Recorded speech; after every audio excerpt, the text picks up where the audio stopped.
नमस्कार जय जगन्नाथ आम चैनल को आपण मानकु बहुत बहुत स्वागत। सांग माने आगो को प्रथमाष्टमी आसीबाकू जाउछि एवं एही प्रथमाष्टमी चलित वर्ष नवेम्बर 23 तारिख रे पड़िबाकू जाउछि।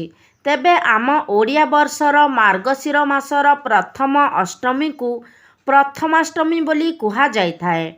एही प्रथमाष्टमी दिन घरर बड़ पुओ एवं बड़ झियो मानंकु परुहा करा जाइथाए। सेमानंकु ठाकुरंक सामनारे वंदापना करा जाइथाए एवं सेमाने एही दिन नूतन वस्त्र परिधान करी पिठापଣା खाइथांती, जेउथिरे कि एंडुरी पिठा अन्यतम अटे।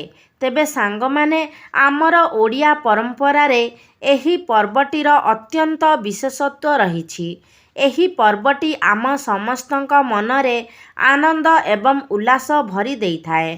मात्र आम ओडिशार विभिन्न स्थान रे एही पर्वटी को भिन्न भिन्न प्रकार रे पालन करा जाइथाए, कारण प्रत्येक जगार प्रथा एवं परंपरा भिन्न प्रकारर रहिथाए। तेबे जहा घरे जेउपरी पूजा पद्धति प्रचलित सेमाने सेहीपरि भाबरे निजर पिलामानंकु वंदापना करी ठाकुरंकु पूजार्चना करिथांती। तेबे सांग माने प्रत्येक घरे बोहू माने निज सासु मानंकु अनुसरण करी एही पूजा विधि करिथांती। मात्र जदि आपणकर सासु नाही किंबा कौनसी कारणरू आपण दूररे अलगा रहुचंती, तेबे आपण निश्चय एही पूजा विधि विषय रे अवगत नथिबे। तेबे आपण एही पूजा विधि विषय रे एही भिडियोरू मध्य जानि पारिबे। तेबे सांग माने आपण माने पूजा करिबा पूर्वरू सर्वदा एक कलशर स्थापना करंतु, कारण प्रत्येक पूजारे कलश स्थापनर महत्व अधिक रहिथाए। एही कलश हेउछंती प्रभु गणेश एवं प्रभु गणेशंकु अग्रपूज्य भावरे माना जाइथाए। तेणु प्रत्येक पूजा करिबा पूर्वरू आमे घट रूपरे प्रभु गणेशंकर पूजार्चना करिथाउ।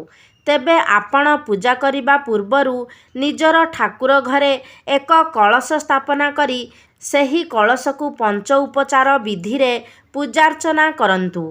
तापरे पंचदेवतांकु पूजा करंतु। आपण पंचदेवतांकु पूजा करी जेउ पूजा कर्म करिथांती सेथिरे आपणकु अनेक पुण्यफल एवं लाभ मध्य प्राप्ति होइथाए। आपणकु से सबु कार्य सफलता प्राप्ति होइथाए। तेबे सांग माने प्रथमाष्टमी रे प्रथम संतानंकर महत्व अधिक रहिथाए। प्रथमे निजर प्रथम संतानंकु वंदापना करा जाए एवं तांकु नुआ वस्त्र दिया जाइथाए। तेबे आपण निज पिलाकु जेउ नुआ ड्रेस टी देउछंती, आपण नुआ ड्रेस देबा पूर्वरू पंचदेवतांकु छुआई एवं आपणक गृहरे जेउ जेउ देवता अछंती समस्तंक पाखरे छुआई सेही वस्त्र को निज पिलाकु पिंधांतु। एपरी करिबा द्वारा पिलाकु देवादेवींकर आशीर्वाद प्राप्त होइथाए। तेबे एही दिन जदि आपण माने चाहंती, तेबे निज सक्षम अनुसारे निज घरर ठाकुरंकु एवं ग्राम देवतांकु मध्य नुआ वस्त्र अर्पण करि पारिबे। जदि नुआ वस्त्र अर्पण करि पारु नाहंती, तेबे आपण रक्षासूत्र मध्य अर्पण करि पारिबे।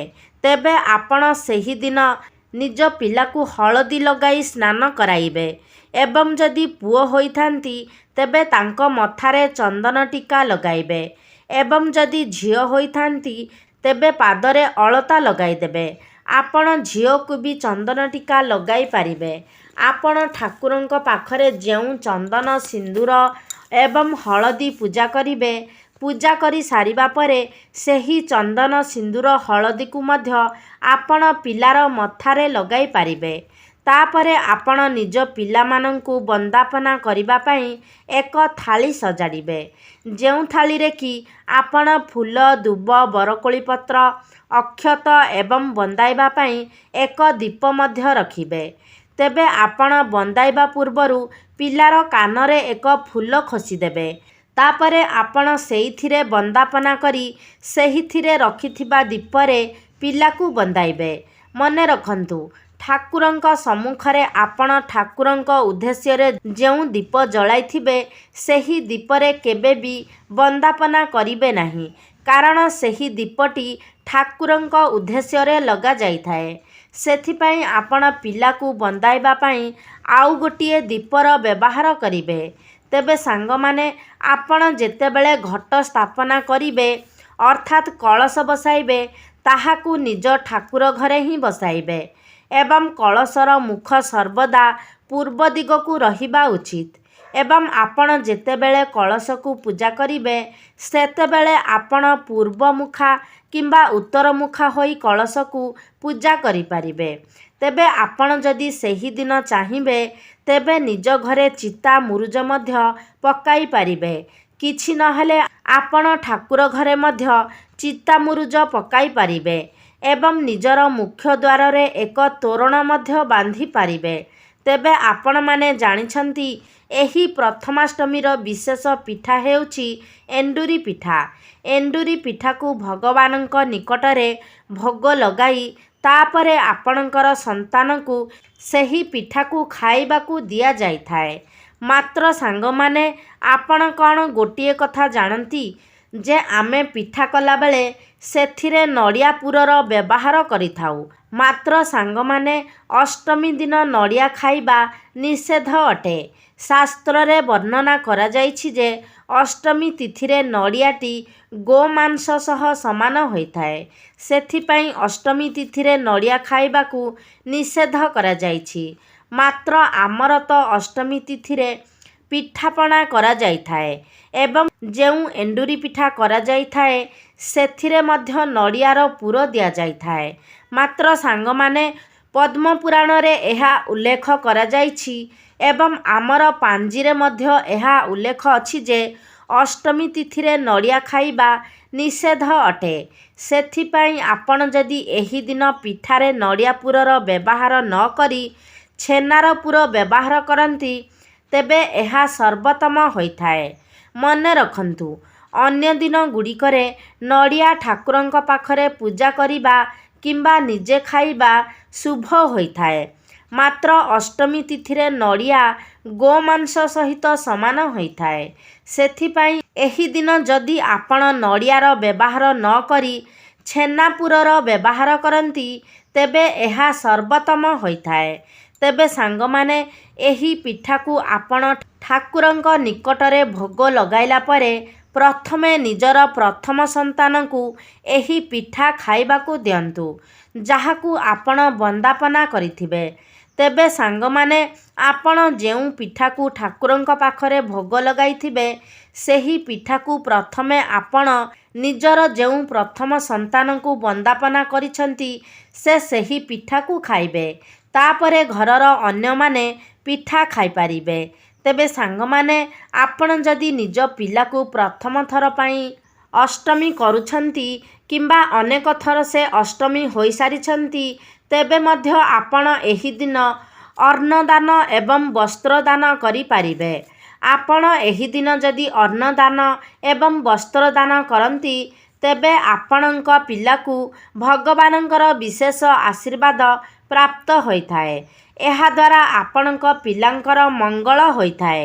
ତେବେ ଆପଣ ନିଜ ସାମର୍ଥ୍ୟ ଅନୁସାରେ ଏସବୁ କରିପାରିବେ। ତେବେ ସାଙ୍ଗମାନେ, ଆମର ଉତ୍କଳୀୟ ପର୍ବରେ ଏହି ପ୍ରଥମାଷ୍ଟମୀ ପର୍ବର ମଧ୍ୟ ଅନେକ ବିଶେଷତ୍ୱ ରହିଛି। ଏପରିକି ଶ୍ରୀମନ୍ଦିରରେ ମଧ୍ୟ ଏହି ପ୍ରଥମାଷ୍ଟମୀ ପର୍ବର ପାଳନ କରାଯାଇଥାଏ। ସେଦିନ ତିନି ଠାକୁର ନୂତନ ବସ୍ତ୍ର ପରିଧାନ କରିଥାନ୍ତି। ଏପରିକି ସେଦିନ ପ୍ରଭୁ ଲିଙ୍ଗରାଜଙ୍କର ମଧ୍ୟ ପୌର୍ବାଷ୍ଟମୀ ପର୍ବ ପାଳନ କରାଯାଇଥାଏ। ସାଙ୍ଗମାନେ, ଆମର 12 ମାସରେ 13 ପର୍ବ ପାଳିତ ହୋଇଥାଏ। ଆପଣମାନେ ଜାଣନ୍ତି, ଶ୍ରୀ ଜଗନ୍ନାଥ ମନ୍ଦିର ଆମର ପୁରୀ ଜଗନ୍ନାଥ ମନ୍ଦିରରେ ଅନେକ ପର୍ବର ପାଳନ କରାଯାଇଥାଏ। ମାତ୍ର ଏହି ଯେଉଁ ପ୍ରଥମାଷ୍ଟମୀ ପର୍ବଟି ରହିଛି ଏହା ପ୍ରଭୁ ଲିଙ୍ଗରାଜଙ୍କର ଆଦ୍ୟଯାତ୍ରା ଅଟେ। ସାଙ୍ଗମାନେ, ଆଉ ଗୋଟିଏ ବିଶେଷ ଏବଂ ମୁଖ୍ୟ କଥା ହେଉଛି, ଆପଣମାନେ ଜାଣିଥିବେ ଆଜି ଯୁଗରେ ଆମର ଗୁରୁଜନମାନଙ୍କ ପ୍ରତି ସମ୍ମାନ କମିଯାଉଛି।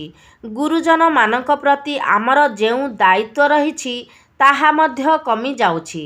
ତେବେ ସାଙ୍ଗମାନେ, ଏହି ପ୍ରଥମାଷ୍ଟମୀର ପର୍ବର ଆଉ ଗୋଟିଏ ମୁଖ୍ୟ ବିଶେଷତ୍ୱ ହେଉଛି କେବଳ ନିଜର ପ୍ରଥମ ସନ୍ତାନ ନୁହେଁ, ନିଜ ଘରର ମୁଖ୍ୟ ବ୍ୟକ୍ତିଙ୍କୁ ମଧ୍ୟ ଏହା ସମର୍ପିତ ଅଟେ।